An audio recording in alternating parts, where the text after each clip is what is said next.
I'm going to start with a story just to set a little bit of the tone about why I chose what I chose and how I got into the space. So this is Salome Karawa.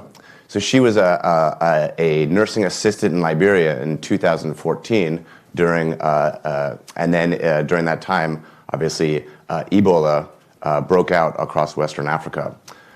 In Liberia alone, it killed 11,000 people. And it killed her mother and father and sister and brother, most of her cousins, aunts and uncles. But she survived, as did one of her sisters.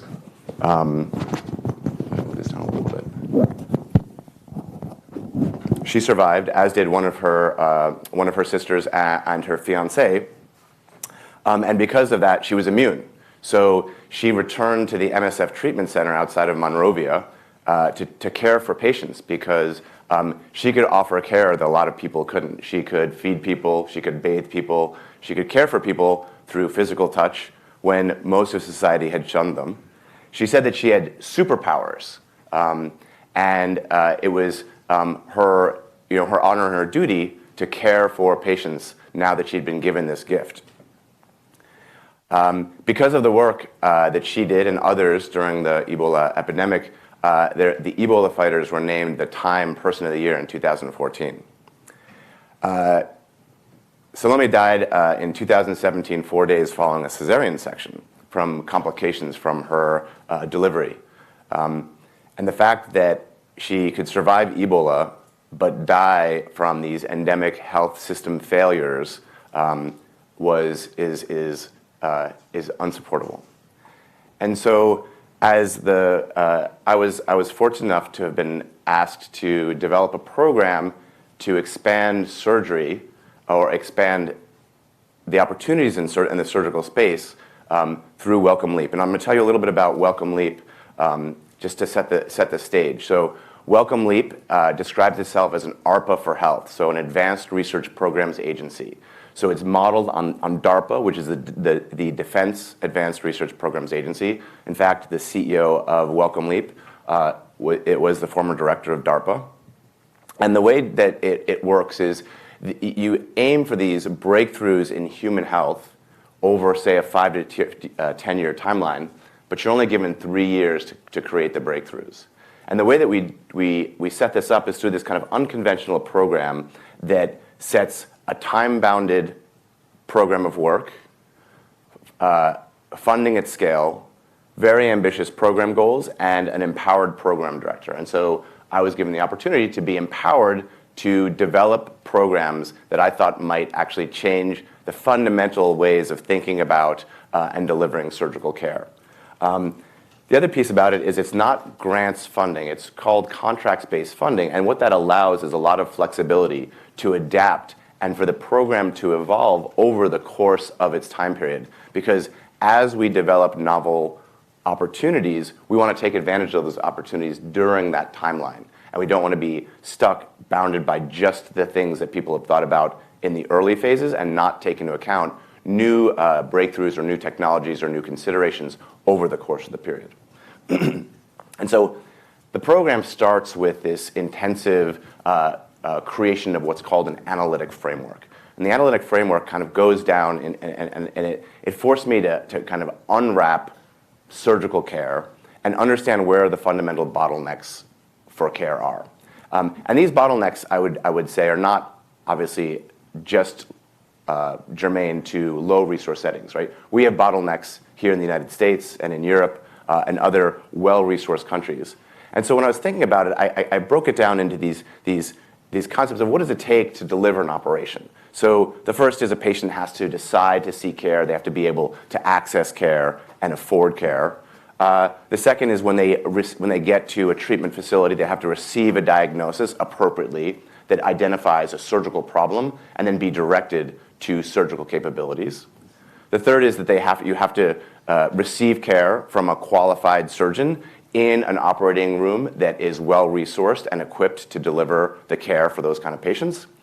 And then the fourth is you have to survive your operation, you have to recover, and you have to do that in a system that will rescue you if you have any problems and get you home safely during that phase.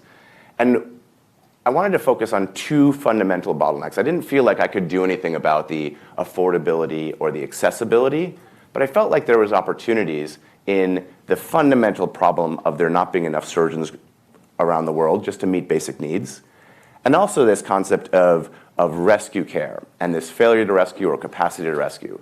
That is, that when you look at complications around the world or complications following, say, a major operation, complication rates are remarkably similar across different settings. The difference in death, however, is anywhere between 2 and 8-fold. So we know that there are these kind of deviant outliers who fail to rescue patients who suffer complications, and that we can do something about it if we can reduce that deviance, reduce that variability in patient care. So we started thinking about the number of surgeons. Here's what the global surgical density looks like worldwide. So the Lancet Commission on Global Surgery recommends that you need about 20 surgeons and anesthesiologists to provide basic minimum surgical care for a population. That's 20 per 100,000 people. So on your y-axis, you'll see a logarithmic scale, and the dotted line is roughly the number of surgeons per 100,000 people in a country. And what you'll see is there are a number of places, not surprisingly, that appear to be appropriately resourced. But then there's also a vast number of territories that are poorly resourced, including areas of the world that have one or less surgeon per 100,000 people. It turns out that red circled area relates to about a third of the world's population. It's about a third of the world's population are living in countries or areas that have less than 10 surgeons and frequently less than one surgeon per 100,000 people. But this isn't just a problem for the lowest resource settings, right? We know, for example, in the United States that we have a problem in accessibility in surgeons. So this was data from Jeff Choi showing about a third of the U.S. population lack access to trauma care within an hour of injury.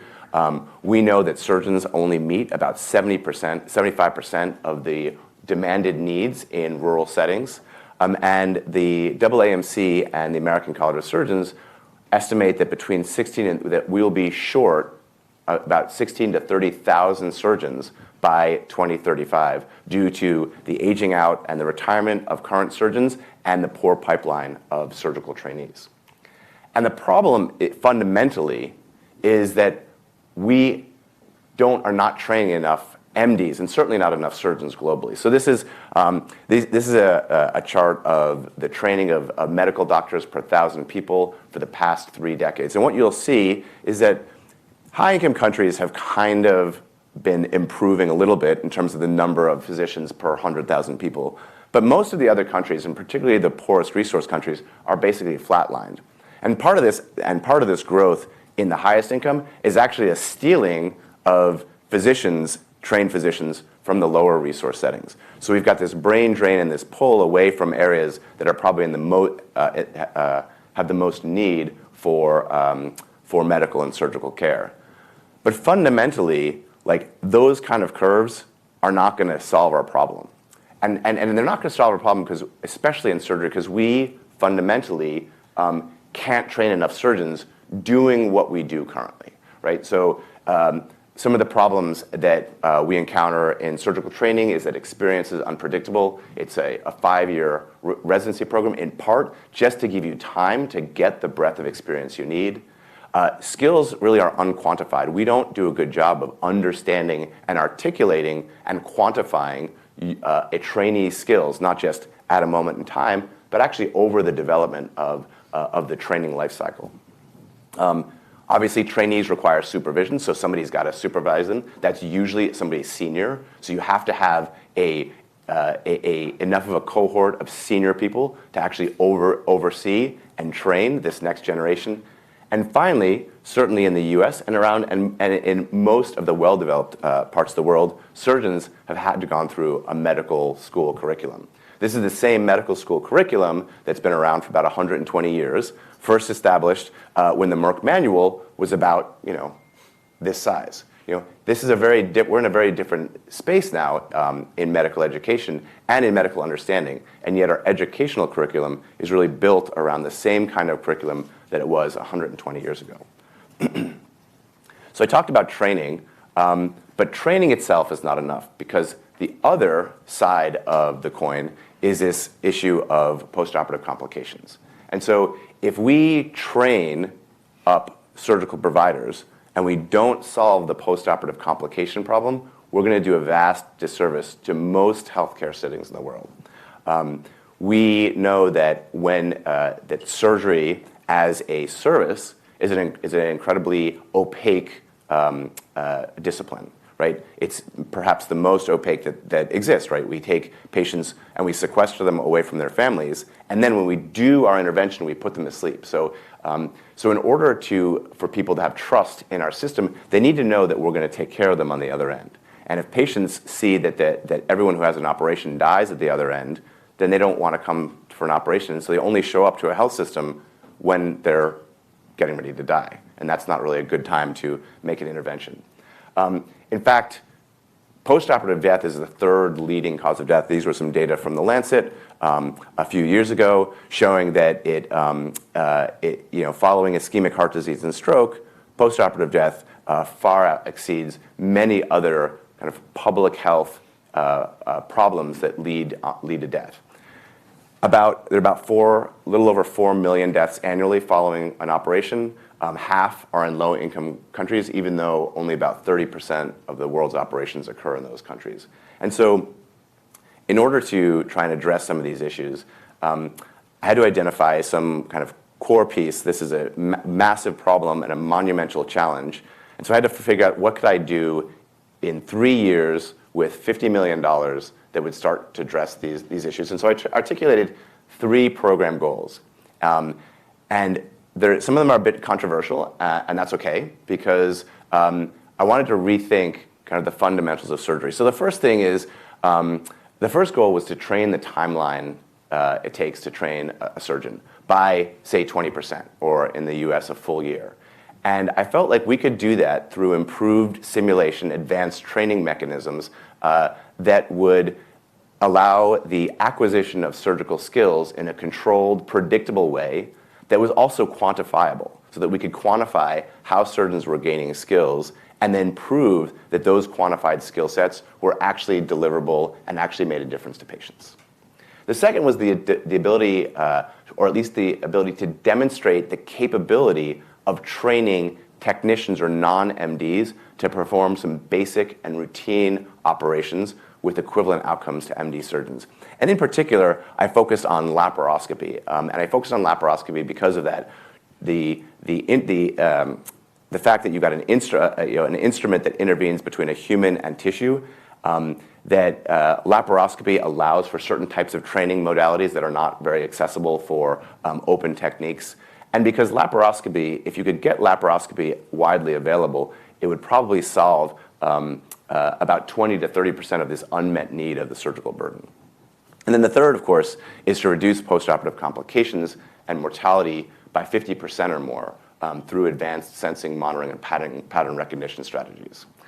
The overall objective is to add about 100,000 surgical providers to the workforce over the next 10 years, while at the same time reducing mortality. We're on track to graduate somewhere between 40 and 50,000 surgical providers. So this is a doubling of the surgical providers over the next 10 years.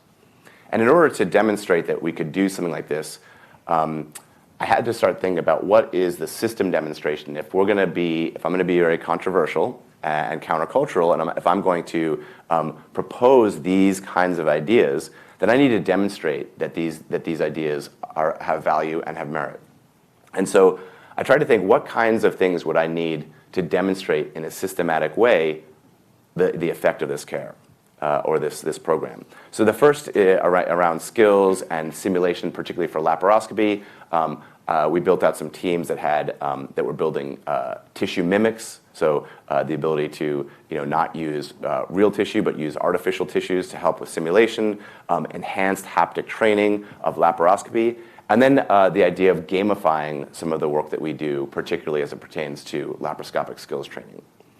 I wanted to develop opportunities for objective assessment of performance, so through things like automated computer vision techniques, multimodal assessments, integrated whole OR perspectives to understand technical competence.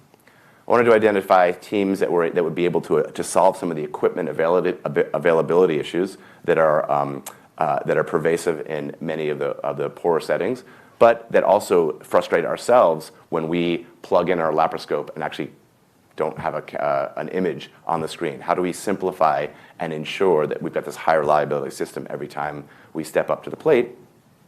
And then finally, in the postoperative monitoring space, I wanted to identify biomarkers that we could use to create early predictive models, use some continuous physiologic assessment, and then use some integrated assessments that would help us predict in a smart and efficient way those patients who are recovering well and those patients who are at risk or who are deteriorating early.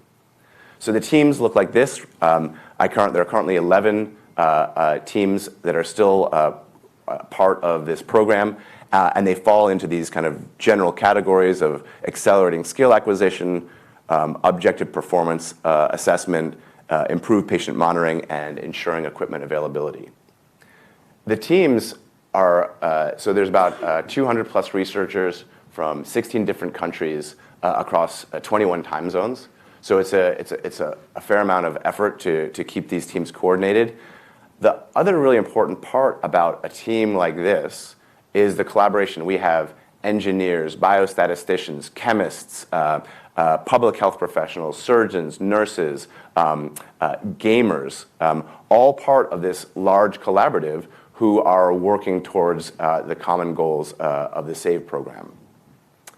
The other piece is that because these are both the developers and the end users, we get these novel ideas that are generated from the interaction of these multidisciplinary teams. It's been a really exciting thing to watch, not just the interactions, but also how problems are solved within the system because of this multidisciplinary team, and because at the end of the day, we never really de-risked the work in the first place, so that the work is high risk and that the folks who are doing the work actually have to bear some responsibility of solving the problem.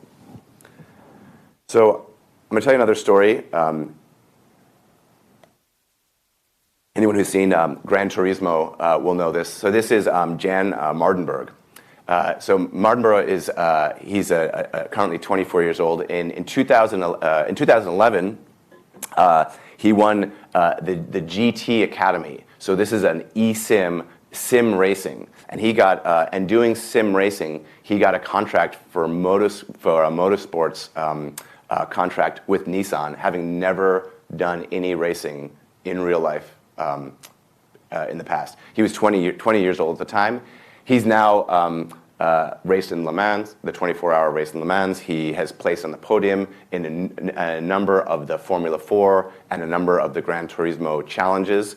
And all this was done because he developed skills on an e-simulator that cost $200. He's not alone. So this is Sebastian Job. He's the first e-sim racer to actually race a Formula 1 car.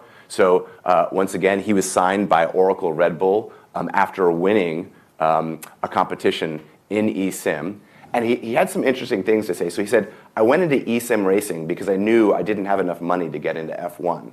So most people who race in F1, they're either families of millionaires or typically their fathers have raced in the race before. And the way you break the mold and the way that Formula 1 racing and motocross racing is starting to break the mold now is to identify talents in unusual and unique places. And eSIM is actually a really important part of the racing and Formula 1 pipeline. And Sebastian says the most talented people, we probably don't even know who they are because they can't afford to race. And so taking a page from this eSIM, if you can learn how to race a Formula 1 car in a simulator, like surely we can do something in surgery. And so I'm really excited. We have the first game, laparoscopic game. So this is Grendel Games. It's a team out of the Netherlands. They're actually a gaming team. They make what they call serious games. Serious games are games that have applied real-world mission. What you can see is you can do these kind of fantastical skills drills where the elements of an operation are broken down into its various component parts, and you can practice those parts in a fun setting that actually makes you want to come back and do better and do more. It gives you some quantified metrics on your performance, and it gives you these these environments that are actually entertaining and enjoyable. And once you've kind of mastered these skills, then you go on to do a little bit more advanced skills. So they have these kind of fantastical yet quasi-realistic settings. And after you've mastered kind of the basic fundamentals, you now have to do kind of very particular skills. You can play with your friends, you can play against yourself, and you have to do these particular drills. So here, of course, this is using an endo loop to loop a particular part of the appendix, again, in a safe and enjoyable and fantastical environment, but yet also with very particular skills related. And when I showed this to the team during our last PI meeting, a number of people were like, "Oh, well, if you looped the appendix there, you'd get stump appendicitis." And I was saying, it is a video game. Like, it's not, the purpose is the purpose is to learn these skills. And then when you get good enough to learn those skills, then you go on to kind of this high stakes realistic procedure. So this is the game, doing a laparoscopic cholecystectomy. These images are AI generated, pulled from thousands and thousands of CT scans. And what you can do is use those with bounding boxes to deliver to a trainee or to a gamer an anatomically realistic environment where you can change like the stiffness of the gallbladder, you can create some aberrant anatomy, all the while that you're developing and practicing your skills, but also so that you're not giving a trainee the exact same scenario every single time. And so this game is actually it's actually available now. It was launched at Sages. You can actually, I have no company thing, but you can actually buy it online. So after you do all these practices, you get your scores, and what it looks like is basically a console that plugs into a laptop, and we're now working to see whether or not a game like this actually relates to true performance intraoperatively. So 2.5 years ago, this was just kind of the idea of a gaming team. So it's been really exciting to see. The challenge with a game like this, however, is there's no haptic feedback, right? You can imagine you've got your instruments and you've got them through in these insertion points, but you don't get any forced feedback. And so one of the other teams from Vanderbilt has built a haptically enhanced trainer. And this haptically enhanced trainer allows you to feel force feedback with tissues. So there's two types of scenarios. So one uses real tissue. So this is an explanted pig liver and gallbladder. And as you perform a cholecystectomy on this pig liver, by the way, they're actually very difficult to do. They're not at all like human tissue. The haptic device captures the kinematic motion of your hands to understand how you work in 3 dimensions, how a performer works in 3-dimensional space. And it can capture that kinematic information, and it can compare a novice to somebody who is learning skills, and then somebody who, say, is an expert surgeon. And as you compare those that kinematic 3-dimensional volumetric data, you can start providing very particular types of feedback to a trainee to understand how they're performing. In addition to the to explanted organs, they've also created a virtual scenario. The virtual scenario takes a lot of physics, a lot of back-end physics. They use this thing called a finite element model, which basically allows kind of a back-end AI to anticipate and then move tissues in 3-dimensional space as you move your instruments. It's still being refined, but the idea here is that in addition to using this to doing an operation in a virtual environment, you get actually the force feedback that you would as if you were handling real tissue. So I've talked about the I've talked about the acquisition of skills, but how do we measure and assess skills? And so I think of kind of like what happened with the dawn of the microscope. So the microscope was kind of a toy. It was built in the 1500s, and it was kind of a fun thing to play with. But actually, as they got better and better, the microscope became a fundamental discovery tool. And you could start to quantify things that you'd never been able to see or quantify before. So in the late 1600s, the first descriptions of cells were described. This is from micrographia, and these are and the reason they were called cells is Hooke, who had described these, thought these looked like monk's cells. So he called them cells, and that became this new unit that had never been previously discovered. And quickly after, for example, we started discovering bacteria, protozoans, sperm cells, blood cells, all by looking at things that we'd never been able to see before. And now we can start to quantify and see things that hadn't been visible in the past. And so taking that kind of idea, how do we see things around skill acquisition? How do we measure things that haven't previously been objectively quantifiable? And so one of the teams is Surgical Safety Technologies and the OR Black Box. What they've developed as part of SAVE is what they call OR Vision. This is a metric that allows a trainee or a surgeon to understand what their instruments are doing in three-dimensional space and provide them a score. So you can see here you have things like fine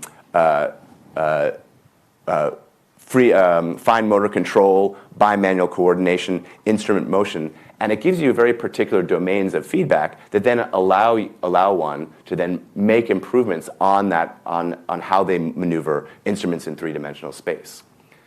This is a fairly static image, but we can also start using computer vision techniques to identify much more sophisticated metrics around performance during surgery. So these are some preliminary data from Serena Young and her team here at Stanford and the computer vision and vision language model teams. What they're doing is they're starting to measure, for example, things like tissue handling, psychomotor skills, efficiency, exposure quality, all using computer vision-based assessments. So rather than a human manually annotating films, the algorithm and the models are providing that annotation and that feedback automatically without a human making that assessment by him or herself. The goal is what's called a vision language model. So vision language models are, think of like a large language model, but using vision or video as well. So what you can do is you can upload a video. You can ask the vision language model to say, show me an area where there's bleeding, and the vision language model will automatically recognize bleeding and then take you to that part of the video. You can also ask it to say, show me how I might have undertaken this gallbladder given the anatomy that I encountered. And it will show alternative forms of how you might have approached certain types of challenges, either by showing you alternative videos or by giving you almost automated coaching. So this is the goal. This is the goal that we're going for. When I started this program, this wasn't even a thing. And we're now creating vision language models that are automatically assessing performance. So I'm going to show you this. So shout out to Josh Villarreal for the residents. Some of you are aware of this. This is the SOAR webpage. I think Josh Villarreal has showed you. You guys are actually doing this. So you go into the SOAR webpage and you'll get these videos. In your videos, when you download your videos, you'll have a host of videos. So I can go to a video, for example, and I'll see the video on the screen. That video will be automatically compartmentalized and divided into its various steps. That's done by the algorithm itself. So you can quickly go to the part of the procedure that you want to review and look at that part of the video. What you can also see along the right-hand side is automated assessment of certain elements of performance. So we can see, for example, bleeding. So if I click on bleeding, I can go straight to this part where there's spreading of the hepatocystic triangle, and bleeding was encountered, and that bleeding was identified by the algorithm itself. So here's another example. Click on a part, I watch the dissection, and I can see bleeding that happens during the operation. And that way I can, if I'm a resident reviewing this, I can go quickly to my own case, or if I'm an attending, I can go with the resident and talk through what he or she might have done to avoid that bleeding.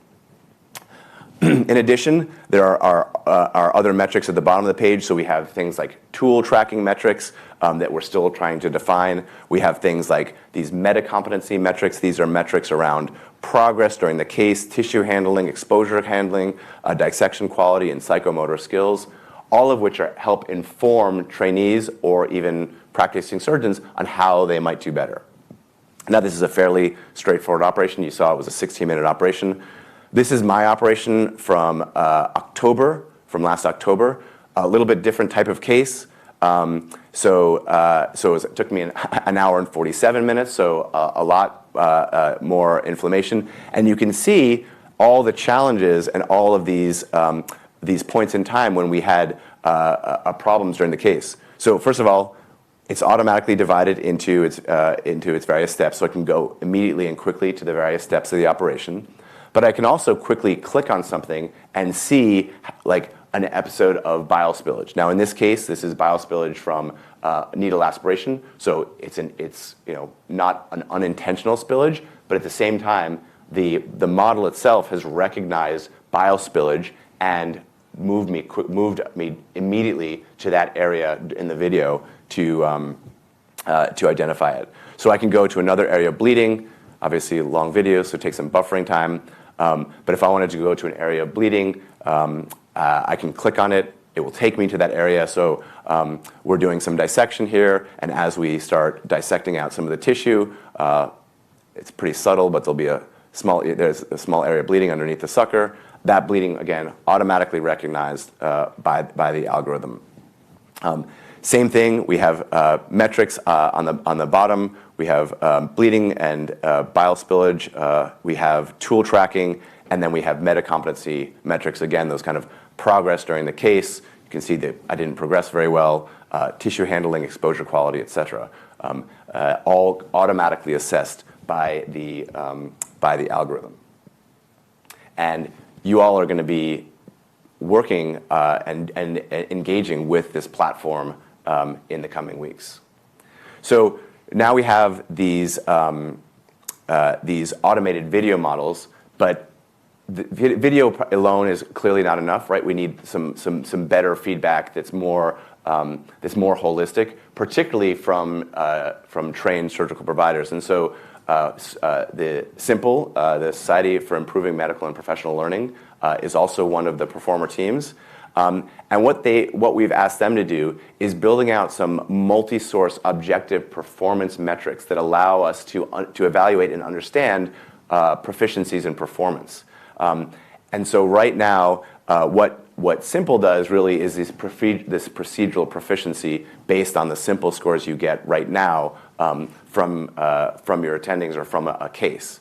But what we want to do is start to incorporate all of these other features that we're building out. So for example, what happens if you include scores from Grendel Games into the performance model? What if you include scores from an automated computer vision assessment into the performance model? And as you integrate those, can you get better assessments of both general global proficiency and procedure-specific proficiency that allows you to provide quantified, objective, operative skill scores that align with ACGME milestones?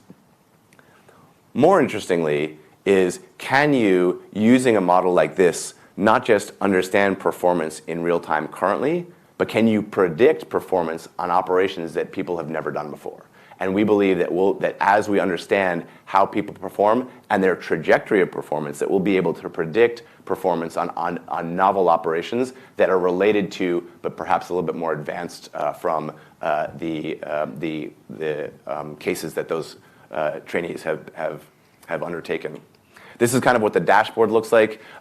You get both global operative scores, but also you get it broken down into much more granular information. So for example, like you'll have an inguinal hernia repair. You can see this resident, for example, has been flagged for not performing or for underperforming based on his or her level of PGY level. And it means that this resident can be directed to practice and to do more inguinal hernia repairs as part of a quick, rapid remediation to catch them up to speed based on where they are in their operative skill set. We have these games, we have these other assessments, we have these computer vision models. We still need to test them in a system demonstration. And so the Global Surge team is now using different types of training mechanisms. So historic box trainers, for which they have hundreds of thousands of videos, and they're starting to integrate the training and simulation into real-world assessment as is performed during an operation. So can we take scores from box trainers, scores from games, and actually relate them to true performance? And we now have several hundred trainees who've performed both skills evaluations using simulation and then performed real operations with objective assessments to see how those two things are starting to relate. So I talked about the ability to improve skill acquisition, but what about postoperative complications, and how do we assess that? And I think about like a highly critical piece of machinery like an airplane. During an airplane, at any time, we get an enormous amount of information continuously, instantaneously about the performance of this machine. So obviously there's things like ground speed and airspeed. We have pitch and yaw and roll, which is the position of the plane in three-dimensional space. We have fuel levels. We have powers to the engines. We can control the power to the engines. And we have all this information about how the engine functions itself. We don't have any of that for patients. What we have basically is like blood pressure, heart rate, respiratory rate, temperature, and O2 sat. Like we've had those for 30 years now. Like we should be able to do better than that. And so one of the things that we're excited about is developing the ability to advance the concept of vital signs. So this is the next gen ICU grade monitor that you can actually wear anywhere. It's a wearable. It automatically captures basic physiologic vital signs, but it also allows you to quickly upgrade, should you need it, to a 12-lead EKG right there at the point of care. All that information is automatically pushed to the to a central tablet or monitor.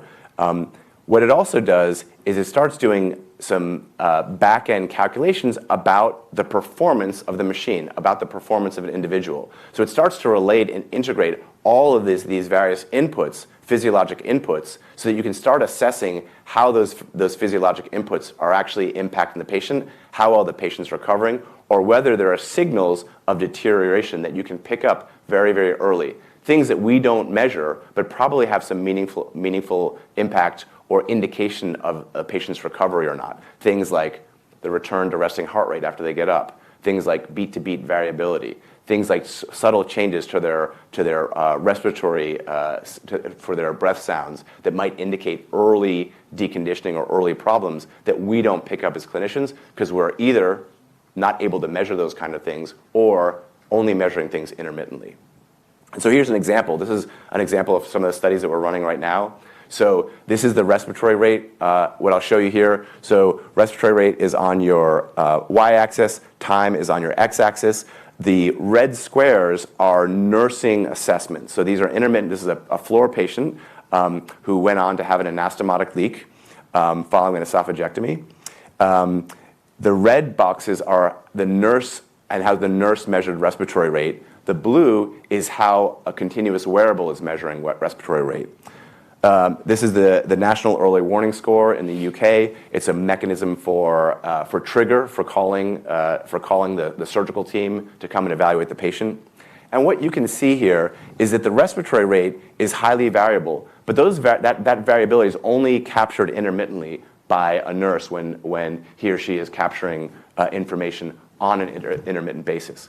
Turns out that if you had a continuous monitor, you would have alerted your surgical team 40 hours earlier, because the news scores would have alerted that team on a much earlier basis because of these high respiratory rates that were out of bounds of normal and would trigger kind of that early warning. Now, does that make a difference to this patient? Hard to know, but we have to believe that if we can identify patients who are failing 24, 48 hours earlier than we currently do, we actually have an ability to intervene and rescue those patients in a much more aggressive way, and hopefully change the trajectory of their care.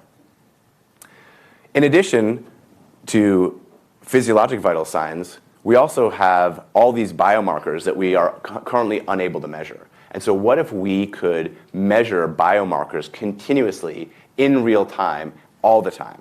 And so here's an example. So one of the teams is here at Stanford, Team So in electrical engineering. And here's the concept. The concept is you have blood that is continuously assessed using a biomarker sensor. And the biomarker sensor lives, say, at the tip of a catheter, or it lives at the end of an indwelling device, and it allows you to understand what's happening in real time physiologically. So as you, say, in this mouse model, as you inject some biomolecule, say an antibiotic or lactate or glucose, that biomarker that's injected, lives in, is now in the bloodstream, and it starts interfacing with these sensors. So in this case, this is an aptamer sensor. This could be an antibody sensor. It's a sensor that, as the concentrations start to change, the sensors start to react to those biomolecules. And you can see that those conformational changes actually start giving you an ability to sense biomolecules in real time. And so obviously as concentration goes up, you get more activation, and you can start sensing what's happening in real time. So this is the concept. Basically, when you've got a conformational change, that difference in current gives you the signal that you need to measure biomolecules in real time. Unfortunately, I can't go too much more in detail. A lot of these are now still kind of embargoed and under evaluation. But what I can say is this is the first team to have spun out our first company. The company is called ChipSense. They actually were invited and were pitching to Cooley Ventures yesterday for funding. What this team is doing is, rather than doing a continuous biomarker sensor, they're doing a point-of-care biomarker sensor. Point of care is think of a kind of a lateral flow device, but with quantitative multiplex capabilities. So what this biosensor can do, basically, you take a drop of blood and you can get into information, quantified multiplex information on any number of biomolecules, whether those are hormones, whether those are metabolites, whether those are cancer screening. And the fascinating thing about this is, because it's a platform, it allows you to add on whatever kind of sensor or whatever kind of biomolecule you might want to sense, ranging from the millimolar, say glucose, to like the picomolar, say IL-6. So you have this vast range of concentrations as well. The other piece is that using custom silicon and chip technology, you basically create a sensor for about the same cost as so an incredibly powerful capability that's now being developed for point-of-care assays. Finally, the last piece of work that I wanted to talk about is around how do you develop equipment availability, or how do you solve some of the equipment availability problem. So there's a team in Uganda at Makerere University that has developed a low-cost laparoscope. It's actually called Key Suite. It's a suite of scope with a manual retraction stand, as well as the software that allows you to plug this scope into a laptop. The advantage of it is it's kind of simple and dumb in all the best ways, meaning that you don't have to. It's not over-engineered. It automatically boots up your computer and pulls up your picture once you plug your scope into your laptop. They're currently, this is the maker space. They have like a container space where in a typical biodesign fashion, they have tinkered and worked with and iterated on multiple times this scope. And they now, I was visiting their manufacturing site. This will be the first device manufacturer for medical devices in Uganda. So the manufacturer is based in Uganda. They have they're working through GMP, so the good manufacturing process. The challenge is that their regulators don't understand GMP, so that the team that's building the manufacturing plant is also walking the regulators through how to regulate a medical device manufacturing plant. They're going for ISO 13485, which is the international engineering standard for a medical device. They're going to get CE mark to ensure that it meets all European qualifications. They are not going to go for FDA because FDA is just way too expensive and way too onerous, and they're not selling in a US market. But at the end of the day, the cost of goods for this laparoscope is probably going to be sub $3,000. So changing the game on laparoscopic availability, and at that kind of price point, you can start mailing these things as opposed to carting over a huge tower and a set of instruments. So we're getting close to the end of SAVE. In September, we'll be hosting this tech showcase at the University of Edinburgh, where we're going to start to show and demonstrate some of these physical materials, technologies, and breakthroughs. We're going to have a host of different types of technologies available for people to see and interact with. We're going to be looking to invite, for example, the investor community, companies, so medical device companies, philanthropy, other investors like the Wellcome Trust and the National Institute for Health Research in the UK, as well as interact with clinicians from Scotland and the UK to understand how they might use these kinds of materials in their own practice. It's been really exciting to have been a part of it. This is kind of what my timeline looked like back in 2022. This was like a twinkling in my brain. By 2025, we're going to have, by the end of 2025, we'll probably have at least 3 new companies, if not 4. We've got some breakthrough technologies. We have a new laparoscopic game that's available, and we'll hopefully have some information from the system to support or refute whether or not this kind of approach is going to make a difference. Today is day 865 of SAVE, and I've got 256 more days to go. Thank you all so much.